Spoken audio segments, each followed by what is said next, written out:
Next एक और example मैं कराती हूँ। देखिए पिछले क्वेश्चन में गलती से मैंने एप्लीकेशन से इंटरेस्ट लगा दिया था, ठीक है, कि मतलब लगाया तो नहीं था, वैसे बता दिया था कि एप्लीकेशन है मान लीजिए 1 जनवरी की और फर्स्ट कॉल हमारी आई थी जुलाई की, ठीक है। तो जो इंटरेस्ट लगेगा वो सॉरी एप्लीकेशन के टाइम तक नहीं लगेगा, जिस डेट में अलॉटमेंट है, ठीक है। अलॉटमेंट मान लीजिए 1 मार्च को है, तो अलॉटमेंट से हम टाइम नोट करेंगे, ठीक है, अलॉटमेंट से जुलाई तक का। और अगर मान लीजिए सेकंड कॉल हमारी 1 अगस्त को आती है, तो मार्च से अगस्त तक का, इन महीनों का अलग अलग ब्याज लगेगा, एप्लीकेशन के टाइम के हिसाब से नहीं लगेगा, ठीक है। अलॉटमेंट को हम अलॉटमेंट की जो डेट है उसके हिसाब से कैलकुलेट करेंगे। उसके बाद एक और क्वेश्चन आपको समझा देती हूँ, फिर आपको एडवांस का कॉन्सेप्ट जो है क्लियर हो जाएगा अच्छे से। देखिए 19 एग्जाम्पल है आपका। एक कंपनी ने 10 रुपीज वाले 10,000 शेयर्स जो है 10 रुपीज में इश्यू किए हैं, जिसके ऊपर वो मंगा रहा था एप्लीकेशन 3 रुपए, अलॉटमेंट 2 रुपए, फर्स्ट कॉल 3 रुपए, सेकंड कॉल के ऊपर 2 रुपए, ठीक है। उसने क्या कह रखा है कि कंपनी एप्लीकेशन रिसीव्ड हुई है उसके पास 15,000 शेयर्स के लिए। डायरेक्टर ने क्या फैसला किया है कि नो अलॉटमेंट। देखिए अब हमारे पास वही टेबल, ठीक है, हमारे पास एप्लीकेशन रिसीव्ड हुई है 15, उनको शेयर्स इश्यू करे हैं वो देखेंगे, उसके बाद जो एक्सेस अमाउंट होगी वो हम निकालेंगे और उसको फिर एडजस्ट कर देंगे, ठीक है। तो उसने क्या कहा है कि no allotment to applicant for 3,000 share. जिन लोगों ने 3,000 शेयर्स मांगे थे उनको कुछ भी अलॉट नहीं किया। इनकी पूरी की पूरी 3,000 शेयर्स के ऊपर 3 रुपए, इस 9,000 को तो हम बैंक रिटर्न कर देंगे, बैंक रिटर्न। उसके बाद नेक्स्ट है rest of the shares were allotted on pro rata basis. जो रेस्ट बच गए, जो बाकी के बच गए उनको प्रोराटा, यानी कि बाकी के कितने बच गए। एप्लीकेशन उसके पास आई थी 15,000 एप्लीकेशन रिसीव्ड हुई थी, उसमें से 3 का तो हो गया हिसाब किताब बराबर के, कुछ नहीं दिया, कितनी बच गई 12,000। वो कह रहे हैं इन 12,000 को आनुपातिक रूप से दे दिया, आनुपातिक यानी कि इन 12,000 को शेयर्स दे दिए 10,000, ठीक है। 12,000 को शेयर्स दे दिए 10,000, यानी कि जिसने 12,000 शेयर्स मांगे थे उसको शेयर्स मिले हैं 10,000। जिसने 1 शेयर के लिए एप्लीकेशन भेजी थी उसको कितने शेयर मिले होंगे, इतने, ठीक है, 10/12, ठीक है। इस तरह से जो भी आएगा। अब जिसने 100 शेयर्स के लिए एप्लीकेशन भेजी थी सपोज करें, तो उसको कितने शेयर मिले होंगे, मल्टीप्लाई में 100। इस तरह से हमें पता चल जाएगा। अगर ये क्वेश्चन में जरूरी होगा तो हम करेंगे, अदरवाइज अभी हम ऐसे ही चलते हैं। 12,000 को बचे हुए 10,000 दे दिए, एक्सेस कितने 2,000, अमाउंट कितनी 3,000 के ऊपर 6,000 एक्सेस है, जिसको हम अलॉटमेंट पे एडजस्ट करेंगे। तो देखिए हमारे एडजस्टमेंट अमाउंट कितनी होगी, ठीक है, अमाउंट ऑन अलॉटमेंट, अलॉटमेंट के ऊपर हमारे क्योंकि शेयर्स है 10,000, अलॉटमेंट है 2 रुपए की, 20,000 आने चाहिए थे, ठीक है। एडजस्टेबल अमाउंट कितनी है 6,000, क्योंकि हमारे पास 6,000 ही एक्स्ट्रा है, ठीक है। तो बैलेंस कितना बच गया अलॉटमेंट का 14,000, जो कि हमें मंगाना पड़ेगा। इनकी यहाँ पे एक्सेस अमाउंट नहीं बची फर्स्ट कॉल तक। ये तो हमारी टेबल तैयार हो गई। अब हम क्वेश्चन करते हैं, लेकिन क्वेश्चन से पहले इसने एक और पॉइंट बता रखा, हम उसका भी वर्किंग नोट मान के चलते बराबर में। क्या कह रखा है कि Mohan a holder of 100 shares paid the 2 calls with allotment.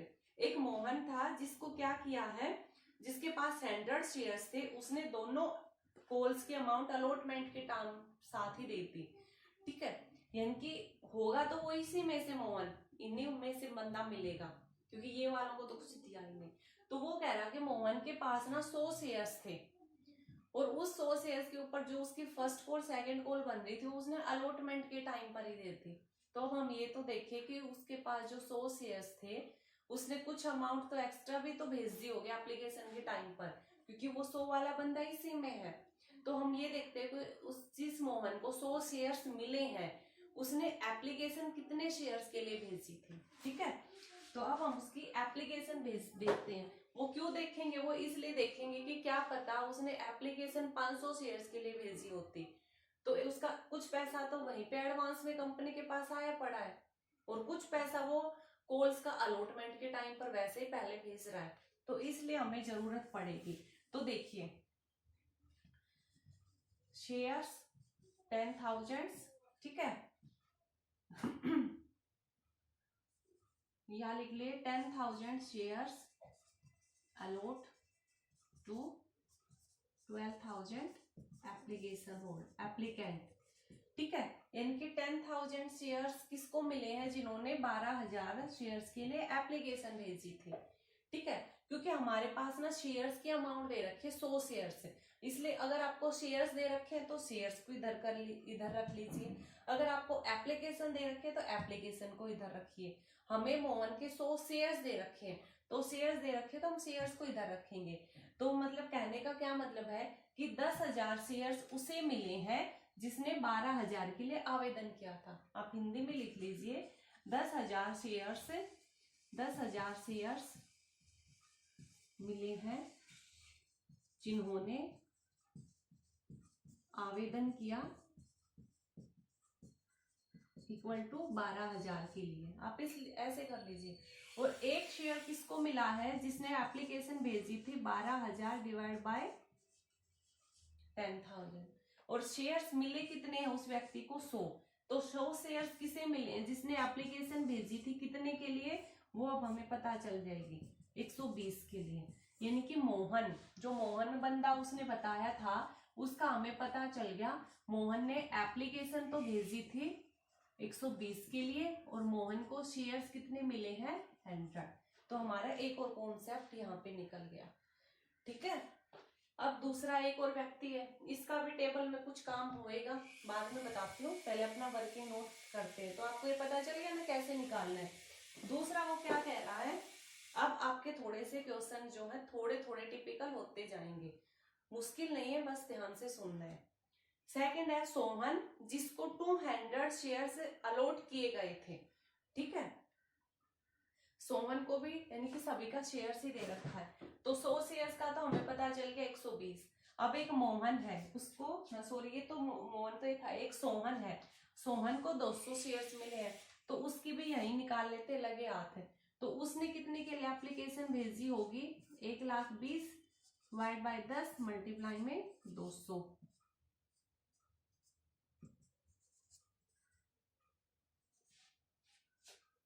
1,20,000 नहीं है, 12,000 है, सॉरी 240। इनकी मोहन का तो हमें पता चल गया, एक सोहन का भी पता चल गया कि सोहन ने एप्लीकेशन तो भेजी 240 की और उसको शेयर्स मिले हैं 200। एक वर्किंग नोट ये पता चल गया। एक तीसरा बंदा और है रोहन। रोहन रोहन कौन है, जिसको 100 शेयर्स अलॉट किए गए थे, दूसरी कॉल की राशि नहीं दे पाया। ठीक है, रोहन को तो 100 शेयर्स, तो 100 वाले का तो हमें पता है कि जिसने 100 मिले हैं उसने 120 के लिए भेजा था, उसको दोबारा निकालने की जरूरत नहीं है। इनकी रोहन भी था जिसने एप्लीकेशन भेजी होगी 120 की और उसको शेयर्स मिले हैं 100। ये हमारे पास एक और नया वर्किंग नोट तैयार हुआ। अब इसका हम क्या करेंगे, देखिए मैं एक बार ये साफ कर देती हूँ। तो अब देखिए एक बार हम हमारी एक तो ये टेबल थी, किसी के नीचे दूसरी टेबल बनके तैयार होगी हमारी मोहन की, सोहन की और रोहन की। ठीक है, मोहन, सोहन और रोहन की। अब मोहन ने एप्लीकेशन कितने के लिए भेजी, 120 के लिए। ठीक है, मोहन ने एप्लीकेशन कितने के लिए भेजी, 120 के लिए। सोहन ने एप्लीकेशन भेजी 240 और रोहन ने भी 120 के लिए एप्लीकेशन भेजी। शेयर्स इसको मिले 100, इसको मिले 200 और इसको मिले 100। ठीक है, अपना हिसाब किताब। एक्सेस अमाउंट कितनी, 20 शेयर्स के लिए ऊपर इसने एक्सेस भेजी होगी एप्लीकेशन के 3 रुपए 60 रुपए। 240 पे 40 शेयर्स के ऊपर 3 रुपए की एप्लीकेशन एक्स्ट्रा मिल गई होगी 120 रुपया। इस पर 20 के हिसाब से 3 रुपया 60 रुपए एक्सेस। ठीक है, ये एडजस्ट हो जाएगी किसके ऊपर, अलॉटमेंट के ऊपर। तो अलॉटमेंट पे एडजस्ट देखिए 100 शेयर्स के ऊपर इसका अलॉटमेंट 200 बनता है, यहाँ पर तो 60 ही है, तो आराम से एडजस्ट हो जाएगी। इनकी ये अलॉटमेंट कितनी भेजिएगा, अलॉटमेंट ये भेजेगा अपने 100 शेयर्स के ऊपर, उसकी अलॉटमेंट 2 रुपए के हिसाब से कितनी बन रही है 200, लेकिन 60 रुपए वो एप्लीकेशन के टाइम पे एक्स्ट्रा भेज चुका है, तो वो 140 रुपए भेजेगा अलॉटमेंट के। ठीक है, फर्स्ट कॉल देखिए ना, सॉरी सोहन का देखिए, सोहन का 200 शेयर्स मिले हैं, अलॉटमेंट 200 के हिसाब से 2 रुपए के हिसाब से 400 का अलॉटमेंट बन रहा है, लेकिन 120 रुपए वो पहले ही भेज चुका है, 280 रुपए ही भेजेगा। इसका देखिए 100 शेयर्स के ऊपर 2 रुपए के अलॉटमेंट के हिसाब से 200 भेजना था, 60 रुपए वो पहले ही भेज चुका है, इनके 140 रुपए वो अलॉटमेंट के पैसे भेजेगा। ठीक है, तो अगर आपने ऐसे ये तैयार कर ली और अब हम जर्नल एंट्री पे चलेंगे तो बहुत इजीली हमारी एंट्री हो जाएंगी। ठीक है, अब हम एंट्री करते हैं, ऊपर करती हूँ ताकि हमारा ये टेबल बनी रहे।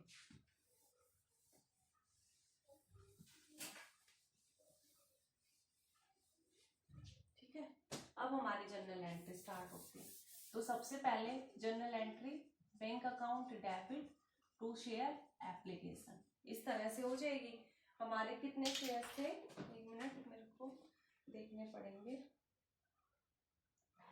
कितने शेयर थे, 10,000 थे, लेकिन अमाउंट तो 15 के आई थी एप्लीकेशन में, 15,000 के ऊपर एप्लीकेशन की अमाउंट थी 3 रुपए, तो 45 और 45। Next share application account debit to share capital, कितना देखिए हमारे शेयर्स तो 10,000 के ही थे, 10 के ऊपर 3 के हिसाब से 30,000 ही आनी चाहिए थी।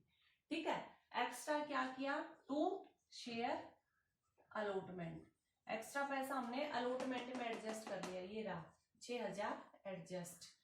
ठीक है, 6,000 को एडजस्ट कर लिया, तब भी 36 ही बने, बाकी का हमने रिटर्न भी किया है, तो टू बैंक, बैंक रिटर्न कितना 9,000 का, तो अब हो गए हमारे 45 के 45 पूरे।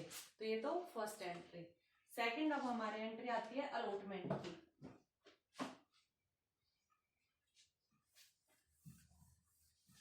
सेकंड अलॉटमेंट की, अलॉटमेंट की क्या एंट्री हो जाएगी, share allotment account debit to share capital, premium नहीं, प्रीमियम है नहीं, इसमें प्रीमियम नहीं था।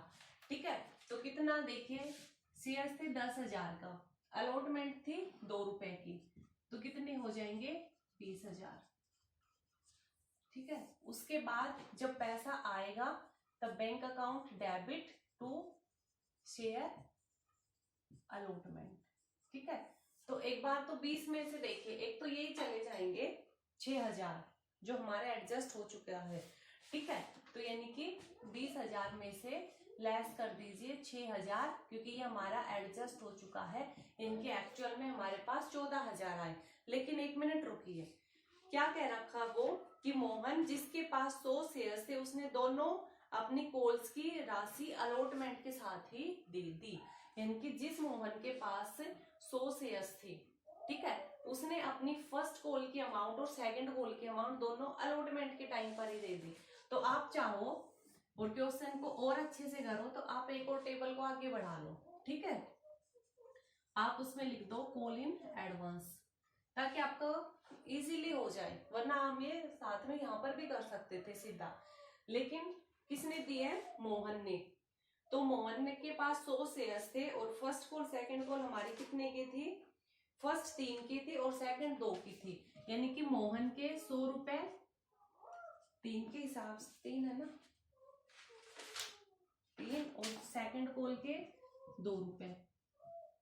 ठीक है, 300 और 200 500 रुपए जो है इसके, जो यहाँ बन रहे थे, यहाँ पे जो देने थे वो इसने एडवांस में अलॉटमेंट के टाइम पर दे दिए। ठीक है, यानी कि यहाँ पे हमारे पास 500 रुपए आ गए। ठीक है, तो हमारा ये भी कॉन्सेप्ट क्लियर हो गया। ठीक है, आप लिख लीजिए। ठीक है, call in advance at allotment. Table की मदद से आपका क्वेश्चन ही इजी होएगा। जो भी आपका वर्किंग नोट में, जो भी आपका एडजस्टमेंट में दे रखा अपने टेबल में, वो सब कुछ डाल दो। उसके बाद नेक्स्ट है, तो अभी दूसरे एडजस्टमेंट भी देख लेते हैं। सोहन जिसके पास 200 शेयर्स थे, उसने फर्स्ट और सेकंड कॉल की राशि का भुगतान नहीं किया। सोहन जिसके पास 200 शेयर्स थे, तो सोहन की कितनी बन रही थी? सोहन की फर्स्ट कॉल बन रही थी 600 की, और सेकंड कॉल बन रही थी 200 के हिसाब से, 400 की, इनके 1000। इसने तो ये अमाउंट दी ही नहीं, तो आप क्रॉस कर दीजिए। ठीक है, कॉल्स इन एरियर लिख दीजिए, यहाँ पे 1000 के पास लिख दीजिए कॉल्स इन एरियर। ठीक है, तो ये इसका काम अलॉटमेंट के टाइम पे तो नहीं है, ये हमें फर्स्ट कॉल के टाइम पे याद रखना है। नेक्स्ट है रोहन जिसको 100 शेयर्स अलॉट हुए थे, उसने दूसरी अमाउंट नहीं दी, दूसरी कॉल की अमाउंट नहीं दी। इनकी रोहन जिसको 100 शेयर्स मिले थे, सेकंड कॉल 2 रुपए की थी, यानी कि 200 रुपए, ये 200 रुपए उसने नहीं दिए, तो कॉल्स इन एरियर डाल दीजिए। इनकी हमारी टेबल पूरी, क्वेश्चन पूरा। ठीक है, जनरल एंट्री पे आ जाओ। तो हमने देखा कि अलॉटमेंट में तो एक 500 रुपए ये निकल के आए थे, तो हमारा डाल देंगे हम 14,500। लेकिन शेयर अलॉटमेंट में तो हम कितना डालेंगे? जो इसका एक्चुअल का आना था। ठीक है, एक्चुअल में इसका आना था 14,000, क्योंकि 20,000 बन रहे थे, 6 पहले आ गए थे, अलॉटमेंट का तो सिर्फ 14 ही आना था। ये जो 500 है, ये क्या है? कॉल्स इन एडवांस का, कॉल्स इन एडवांस का। तो 2 कॉल्स इन एडवांस, ताकि हमें बताना पड़ेगा ना कि बैंक में 14,500 कैसे आए हैं। ये 500 एडवांस के, 14 अलॉटमेंट के, तो कॉल्स इन एडवांस की एंट्री खत्म। अब हमारी कॉल्स इन फर्स्ट कॉल,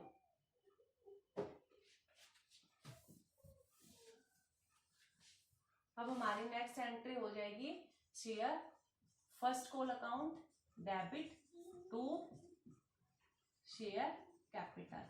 तो देखिए, हमारे शेयर थे 10,000 के, फर्स्ट कॉल हमारी थी 3 रुपए की, तो 30,000 का हमारा बनना था।